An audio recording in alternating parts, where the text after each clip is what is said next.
귀한 찬양 감사드립니다. 우리나라에 교회가 8만 개가 있다고 합니다. 기독교인이 1,000만 명, 거기에는 좀 이단 숫자도 포함이 되겠죠.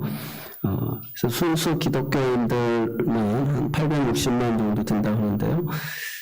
선교 140년이 지난 우리 한국교회의 부흥은 세계사에 찾아볼 수 없는 교회사에 유례없는 놀라운 부흥을 가져왔습니다.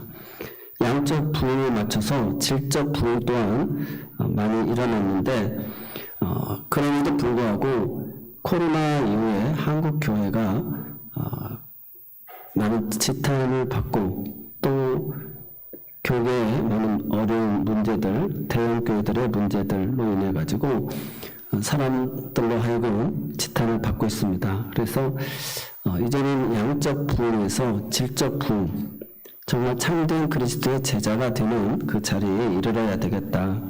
그렇게 이야기합니다. 그래서 바닷물이 염도가 3.5%라고 합니다. 1리터 물에 35g의 녹아 있어서 3.5g의 소금으로 바닷물이 짠맛을 유지한다는 것이죠. 그래서 모든 바닷물로 들어오는 오염물질을 정화시킬 수 있는 힘이 그 농도 3.5의 소금으로 가능하다는 것이죠. 우리나라 기독교 인구의 우리나라 기독교인들이 20%가 되어지는데 그리스도인이지만 이 세상을 우리가 정화시키지 못하고 있다는 것이죠. 그래서 빛과 소금의 역할을 제대로 감당하지 못하고 있다. 그래서 슈바이처 박사님은 현대 크리스천들을 향해서 마치 아프리카에 물이 없는 모래 언덕 사이로 겨우 명맥을 유지하여 흘러가고 있는 물과 같이 사도 바울이 이야기한 무늬만 있는 크리스천, 겨우 그리스도인이라고 하는 이름만 겨우 달고 있는 메마른 영성으로 유지하고 살아가는 사람들이 많다는 것이죠. 그래서 오늘 우리로 하여금 정말 변화되어서 믿음의 사람으로 영성의 사람으로 그리스도인으로서 세상에 영향력, 선한 영향력을 미칠 수 있는 그런 크리스천들이 되어야 된다는 것입니다.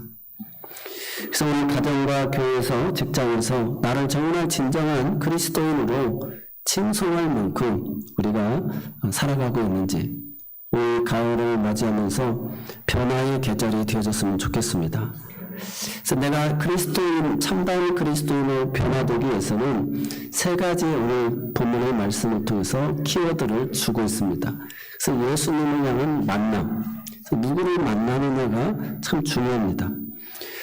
그리고 버리고 또 따라야 되는데 이 세 가지 다른데 먼저 만남에 있어서 인생이 누구를 만나느냐에 따라서 인생이 달라집니다. 어떤 부모와 친구, 교사, 어떤 책, 어떤 일, 어떤 종교를 만나느냐에 따라서 성공도 할 수 있고 실패도 할 수 있습니다.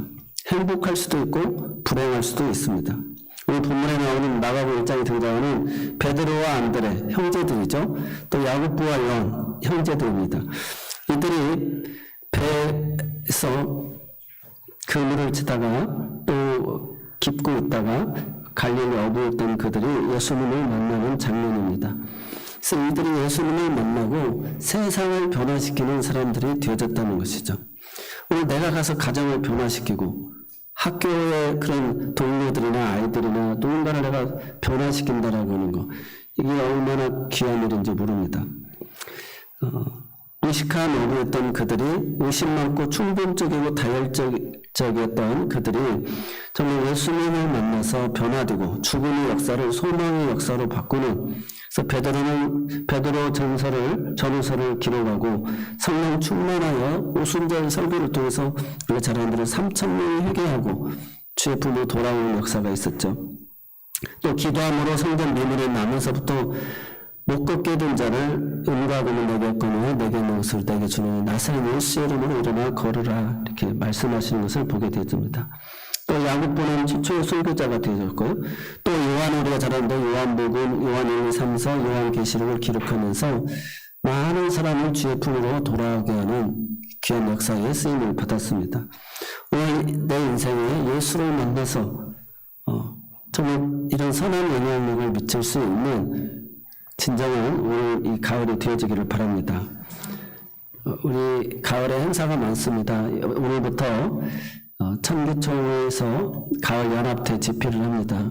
그래서 하나님 앞에 기도하고 영혼의 갈급함을 가지고 하나님이 사람을 통해서 역사하시는데 오늘 우리가 집회를 만들고 사람을 만들려면 얼마나 힘듭니까? 그런데 이렇게 누군가 헌신하고 수고하고 또 우리가 작은 일에 참여함으로 인해서 이 일들이 이루어졌잖아요. 그래서 하나님 우리에게 허락한 일에 참여하면 되어집니다.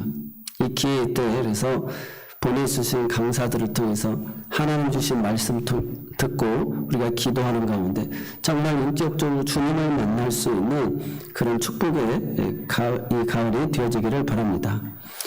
또 이제 우리가 가을 야유도 가게 되죠. 가을 야유를 통해서 제가 이번에 천안교역자회 회장을 하면서 10월 7일 날 월요일 날 다녀왔습니다. 그래서 그것은 미리 답사도 갔다 오고 우리 교회 성도님들을 11월 달에 모시고 가고 싶어서 준비를 했어요. 제가 준비하면서 먹든지 마시든지 무엇을 하든지 다 하나님의 영광을 위해서 저는 모든 게 우리 교우들을 위해서 우리 성도들을 위해서 제가 내 삶의 모든 부분을 할애하고 있습니다. 그래서 제가 신학을 할 때 처음 소풍을 가가지고 정말 그런 가을 하늘 아래서 그 구름과 속삭이는 그런 자연 속에서 하나님을 처음 경험했어요. 그래서 우리 성도들도 이번 가을에 주님을 만났으면 좋겠다. 우리 학교를 다니는 체육대회도 있고 소풍이라는 게 있지 않습니까? 그래서 우리가 교회 공동체 안에서 이런 소풍도 한번 같이 갈 수 있고 또 운동도 한번 할 수 있고 또 이 목장이라고 하는 것은 같이 식사도 하고 잠깐 또 야외에 나가서 같이 서로 자연을 만끽할 수 있는 그런 시간들도 필요합니다. 그래서 이런 모든 것이 종합적으로 우리가 공동체 안에서 필요한 부분들이죠. 그래서 오늘 하나님은 그런 자연 속에서 우리가 만나게 되어지고 또 이런 연합 집회에 참여하게 되어져서 주님을 만날 수 있는 또 계기가 되어지기도 합니다. 더 나아가서 10월 27일은 우리가 종교개혁주일입니다. 그래서 지금 우리 한국 교회가 지금 큰 일을 벌려놨어요. 서울 광화문에서 시청까지 100만 명, 그래서 유튜브로 또 100만 명, 그리고 그 200만 명이 일구자 한 사람당 10,000원씩 헌금을 해서 사회에다가 200억을 기부하자 이렇게 지금 운동을 하고 있습니다. 그래서 대형교회들이 앞장서고 또 대형교회 목사님들이 청와대에서 1인 시위를 그동안 많이 했어요. 그래서 다른 건 몰라도 우리가 이 악법 2가지만큼은 저지해야 된다. 그래서 동성애법하고 차별금지법 이 2가지는 우리가 반드시 막아야 된다. 그래서 여야 의원들에게 그리고 그 사람들도 유엔이나 전 세계적인 흐름이 아무리 그렇다 할지라도 우리 대한민국은 이러한 국민적 정서가 있어서 당신들이 아무리 요구해도 우리가 할 수가 없다라고 하는 것을 분명하게 보여줄 수 있어야 된다는 것이죠. 그래서 이 교회사 역사를 통해서도 보면 이 동성애 가정이 성이 타락이 되고 가정이 무너질 때 그 사회가 무너졌어요. 로마가 무너졌고 또 소돔과 고모라도 동성애로 다 무너졌습니다. 그래서 하나님이 만드신 질서 체계가 끊어지는 거죠.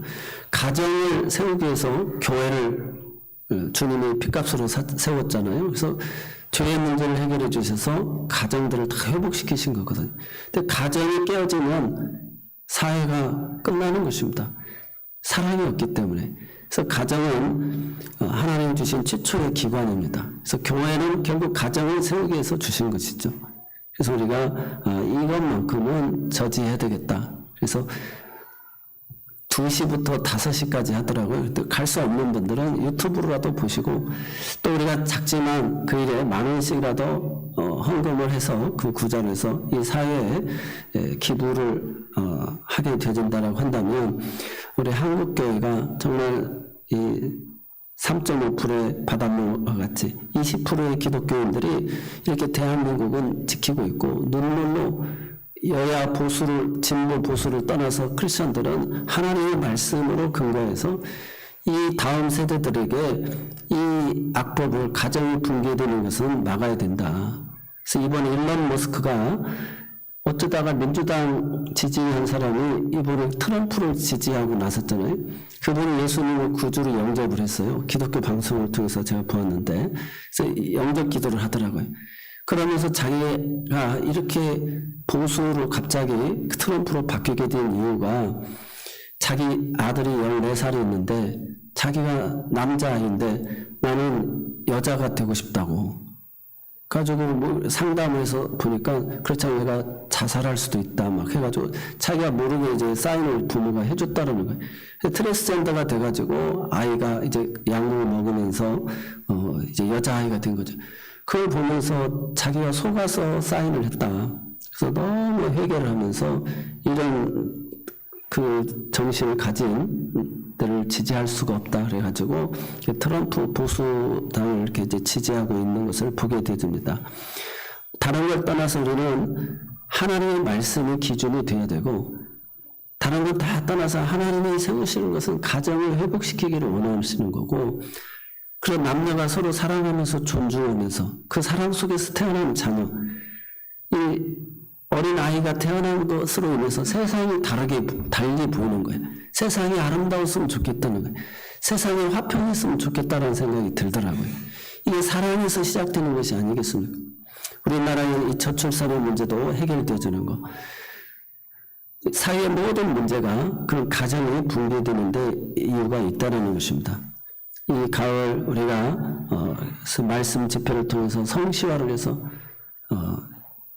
그런 지도자들이 바른 정신을 가지고 국민을 섬길 수 있도록 시민을 섬길 수 있도록 위해서 기도해야 되겠고 또 그런 바른 정치 지도자들이 세워질 수 있도록 우리가 기도하고 역사의 주관자는 하나님이시기 때문에 그래서 그 정죄하고 비난하는 것이 아니라 하나님 앞에서 우리가 불쌍히 여기고 긍휼히 여기고 기도하고 그래서 지도자들에 대해서도 늘 비판만 하고 비난만 하는 자들이 되지 말고 기도하는 오늘이가 되어야 될 줄로 믿습니다.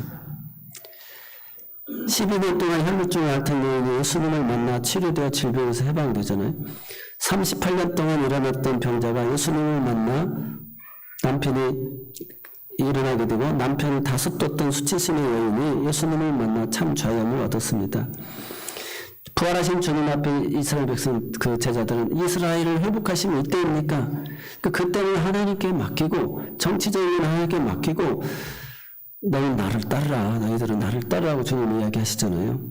그래서 이 정교 분리 정책이 교회는 되어야 되는데 이란이라는 나라는 하메네스가 이 정교 분리가 아니라 정교 일치예요. 그래서 원리주의로 하다 보니까 이란이 헤즈볼라, 하마스, 그 예멘의 그 반군들을 둬가지고 이스라엘을 지구상에서 없애버리려고 그 땅굴을 파고 그 물자를 다 대줘가지고 레바논은 그 헤즈볼라의 세력을 감당할 수가 없었다는 거예요. 선교사님들의 글에 의하면 그렇습니다. 그래서 지금 그런 일이 벌어지고 있는 것이죠. 그래서 튀르키예 같은 경우는 똑같은 이슬람이어도 정교 분리를 해가지고 신앙은 자유로 히잡을 쓰고 싶은 사람은 쓰고 안 쓰고 싶은 사람은 안 쓰고 다 이렇게 자유를 주었다는 것이죠. 그래서 우리가 교회도 보면 바리새인들이 하나님 말씀대로 행한다고 하는 그 유대인들이 결국 예수님을 잡아 죽이지 않습니까? 우리가 신앙생활을 잘한다는 사람들이 결국은 이 적용을 한다고 하면서 자기에게는 적용하지 않냐고 다른 사람 자기도 감당하기 어려운 것을 배나 감당시켜서 어렵게 하는 것을 보게 되어집니다. 성경은 예수님께서 마태복음 11장 28절에 수고하고 무거운 짐진 자들아 다 내게로 오라 내가 너희를 쉬게 하리라.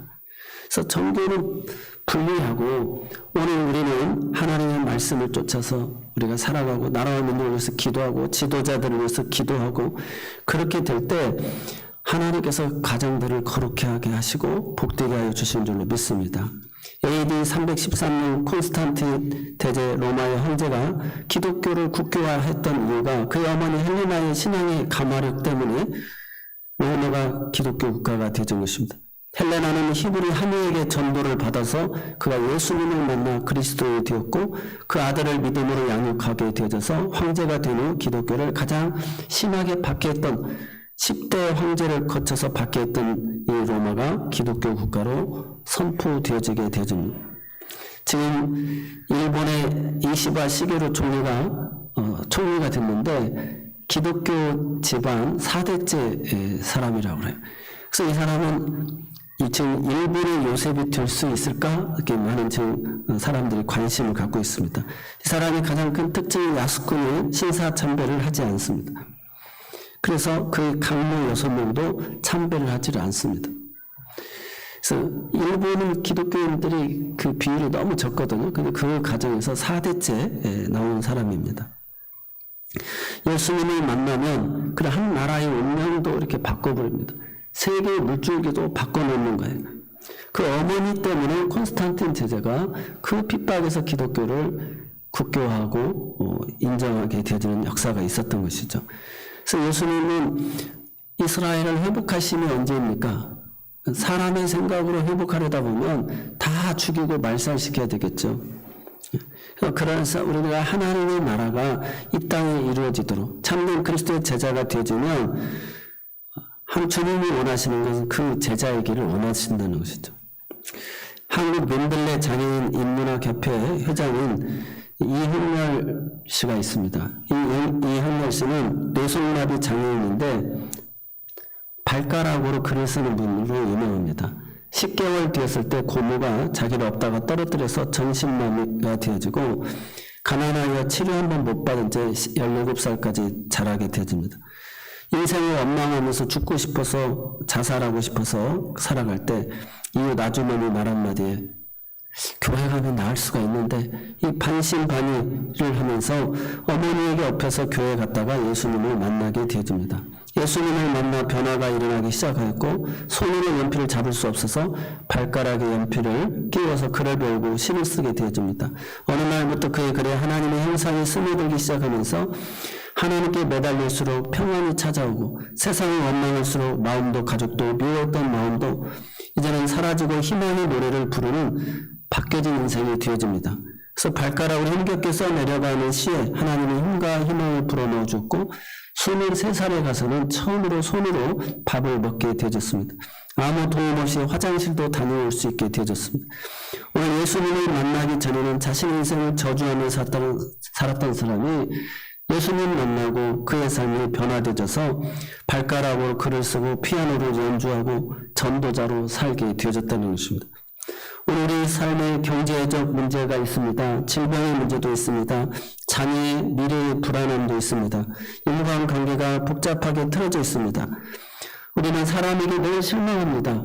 직장도 불안합니다. 사업이 힘겹습니다.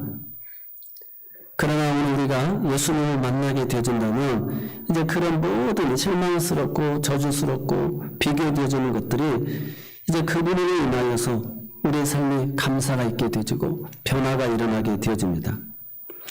그래서 오늘 우리의 인생 속에는 반드시 예수님을 만나야 돼요. 그래서 이번 이 연합집회를 통해서 또 11월에 있는 다니엘 기도회가 시작이 됐잖아요. 그런 20명의 강사들이 또 나오게 되집니다. 저마다 다 그 인생 스토리 속에서 하나님이 나에게 준비된 그런 또 강사를 보내주시. 그래서 하나님의 말씀을 통해서 위로받고 오늘 우리가 주님을 다시 한번 인격적으로 만나고 첫사랑을 회복할 수 있는 그런 기회가 될 줄로 믿습니다. 두 번째로 우리 참된 그리스도인으로 변화되기 위해서는 반드시 첫 번째 예수님을 만나야 된다면 두 번째로는 예수님을 만나고 나서 버리는 것이 있어야 돼요. 내가 버림으로 인해서 성숙해진다는 것입니다. 제가 최근에 핸드폰을 바꿨습니다.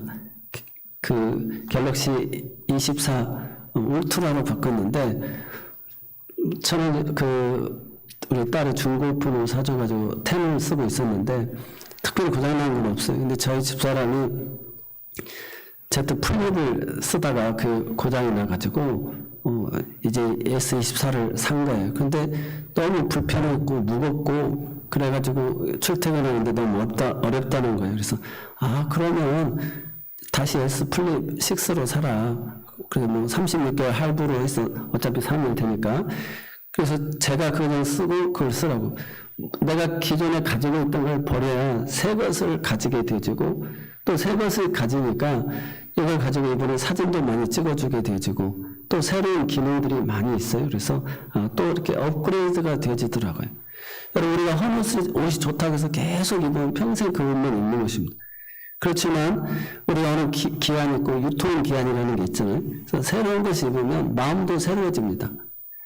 머리 스타일도 매일 염색도 안 하고 흰머리가 되어지면 완전 할아버지가 다 되는 거예요.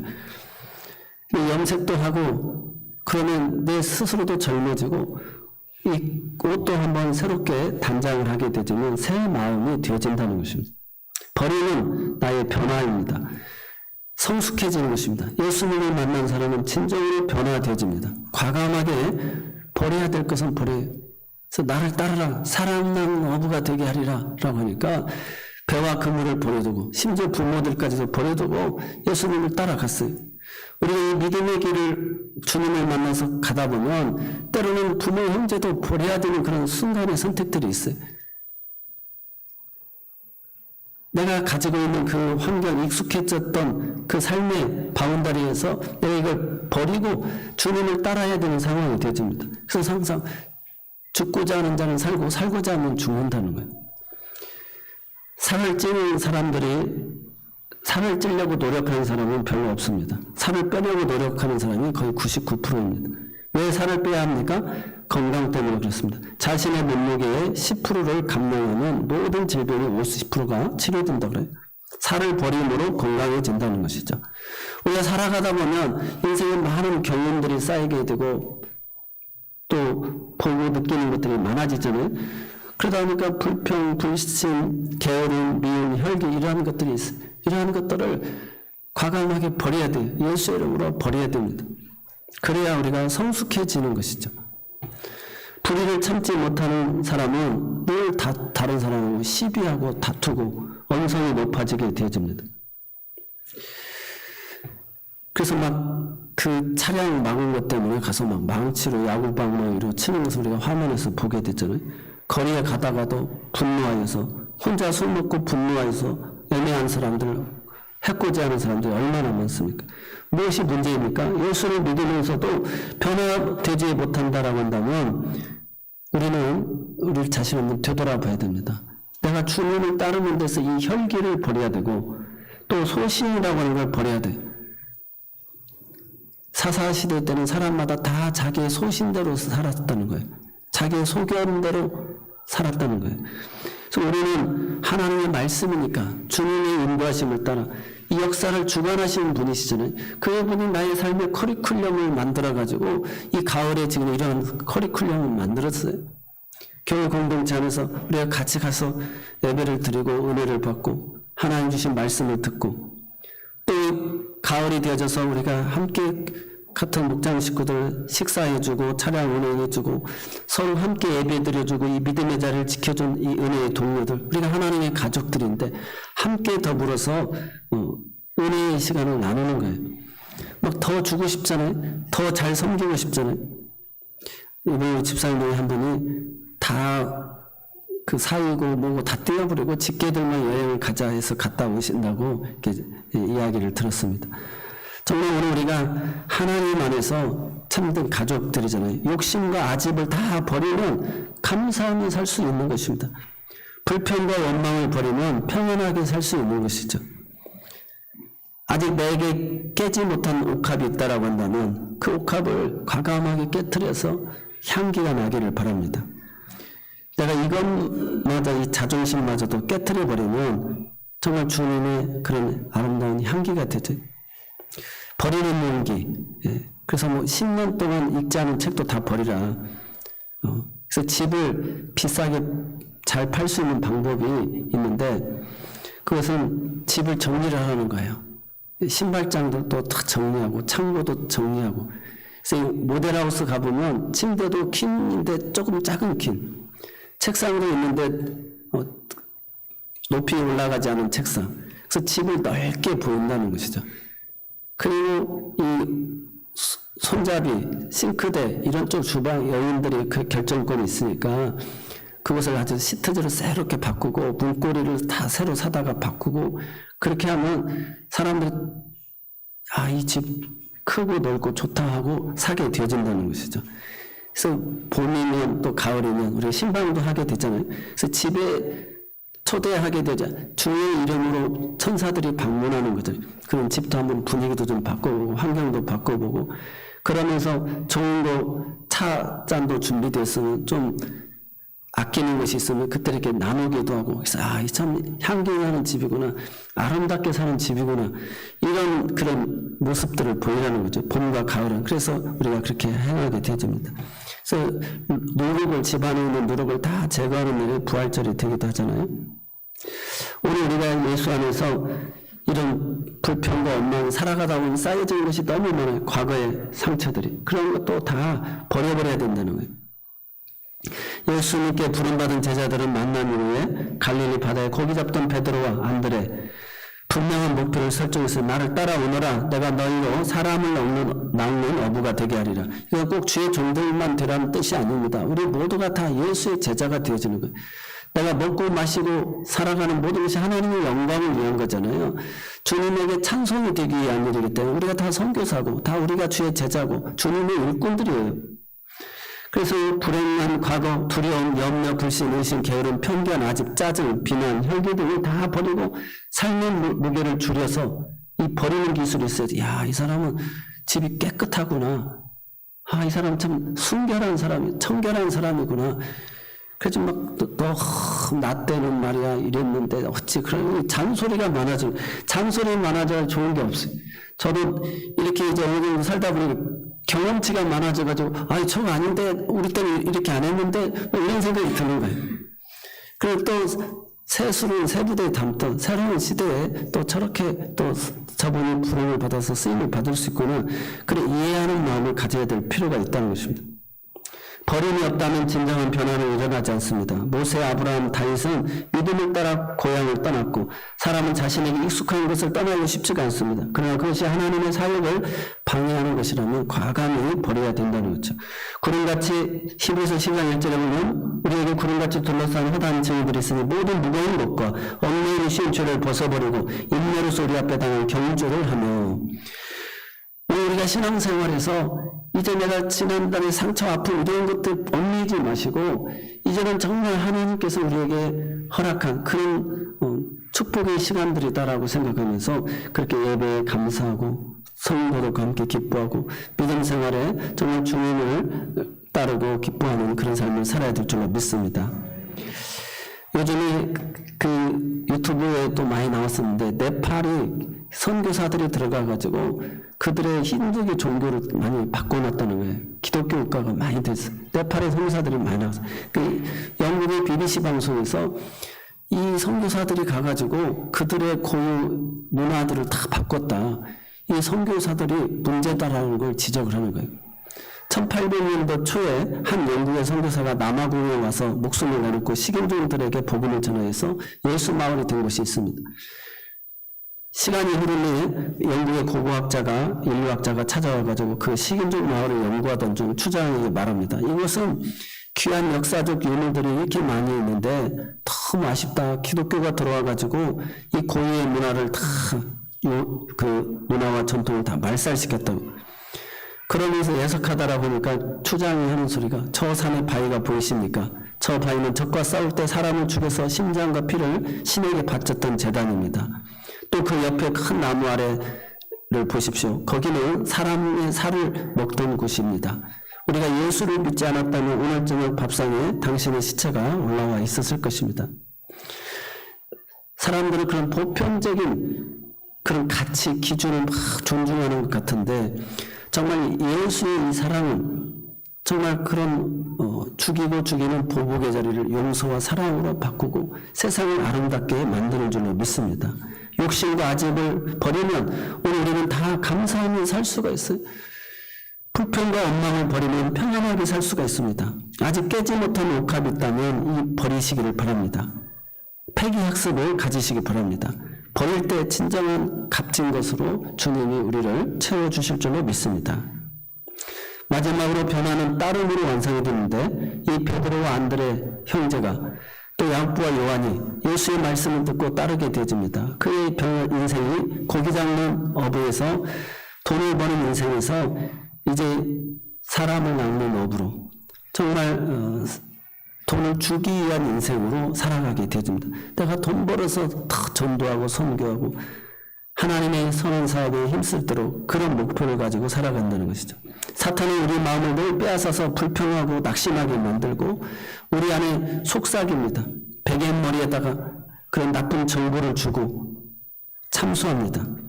우리 기도 생활을 해야 되는 이유는 어디 있느냐? 기도를 할 때 하나님이 아이디어를 줍니다. 지혜를 줍니다. 기도를 한 30분 했으면 한 10분 정도는 하나님의 소리를 들을 수 있어야 돼. 그 마음으로부터 들려오는 소식이 있습니다. 그래서 목회자도 목회를 할 때 새벽 기도하고 하나님이 그때 주신 아이디어들이 있어요. 그걸 그대로 메모를 해놨다가 그걸 실천하지 않느냐에 따라서 성공 여부가 달려져 있다고 그래요. 오늘 우리가 하나님 앞에 기도하고 하나님 주시는 음성을 듣고 그런 지혜를 메모하여서 그대로 살아갈 때 우리가 소위 말하는 창의적인 생각, 굿 아이디어가 있는 사람이 되어진다는 것입니다. 생각은 그 사람의 행동을 낳게 되고 그 행동은 그 사람의 인격을 낳게 되어져 있습니다. 사탄은 우리 속에 자꾸 나쁜 소리를 집어넣는 거예요.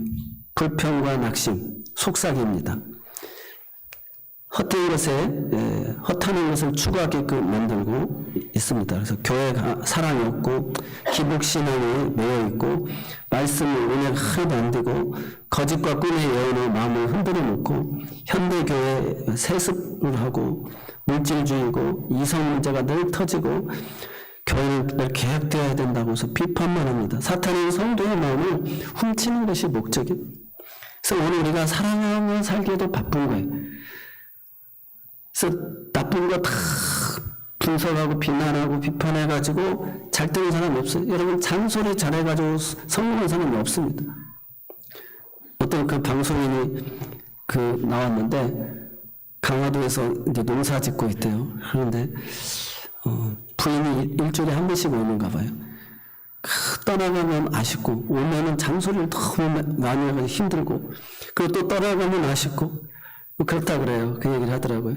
여러분 잔소리 해가지고 성공한 사람이 없습니다. 아이들도 마찬가지죠. 교회도 마찬가지입니다. 쥐잡듯이 이렇게 해야 된다고 이렇게 해야 된다고 안 됩니다. 그래서 마귀의 팔복이 있다고 그래요. 마귀의 팔복. 피곤하며 바빠서 교회 가지 않는 것은 복이 있나니 그들은 나의 믿을 만한 일꾼이고 두 번째 교회와 목사를 비난하는 자는 복이 있나니 그들은 설교를 들어도 은혜 받지 못할 것이고 세 번째 교인의 마음을 흔들어 놓는 자는 복이 있나니 그들은 교회 안에 쓴뿌리가 될 것이고 남의 말하기를 좋아하는 자는 복이 있나니 그들은 다툼과 분쟁을 일으킬 것이고 걸핏하면 삐죽거리고 화내는 자는 복이 있나니 그들은 작은 일에도 교회를 떠날 것이고 인색하여 흥분하지 않는 자는 복이 있나니 그들은 나의 일을 잘 돕는 자일 것이며 형제와 이웃을 미워하는 자는 복이 있나니 그들은 나의 영원한 친구가 될 것이다. 마지막 기도하지 않는 자는 복이 있나니 그들은 나의 작은 꾀임에도 넘어가 조롱거리가 될 것이다. 우리가 변화된 삶을 살려면 반드시 마귀의 소리에 귀 기울이지 말고 예수님의 소리에 귀 기울여야 될 줄로 믿습니다.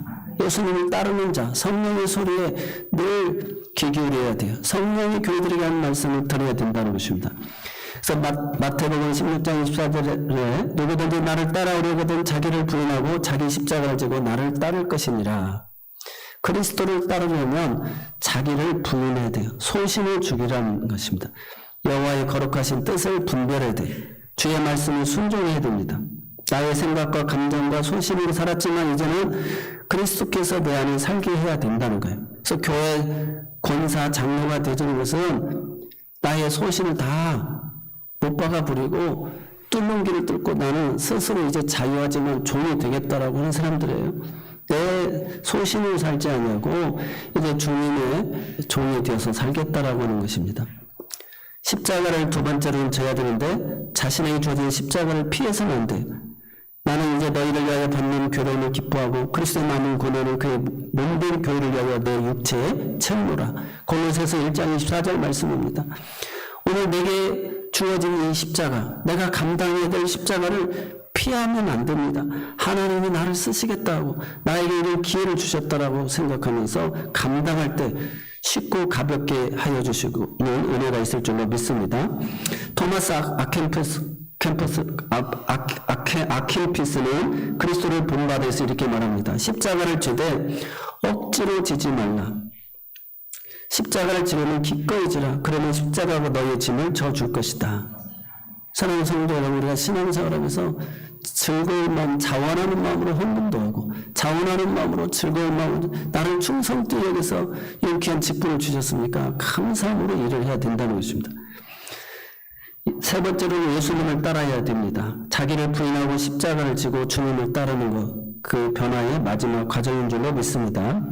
그래서 우리 모두가 변화된 삶을 살려면 반드시 예수님을 만나야 되고, 또 내가 익숙했던 주님을 따르는데 방해되는 것, 얽매이기 쉬운 모든 것들을 버릴 수 있는 용기가 필요하고, 그 다음에 내가 주를 따르기 위해서 자기를 부인하고 내게 주어진 십자가를 지고 주님을 따라야 오늘 우리 모두가 정말 진정한 그리스도인이 되어지는 줄로 믿습니다.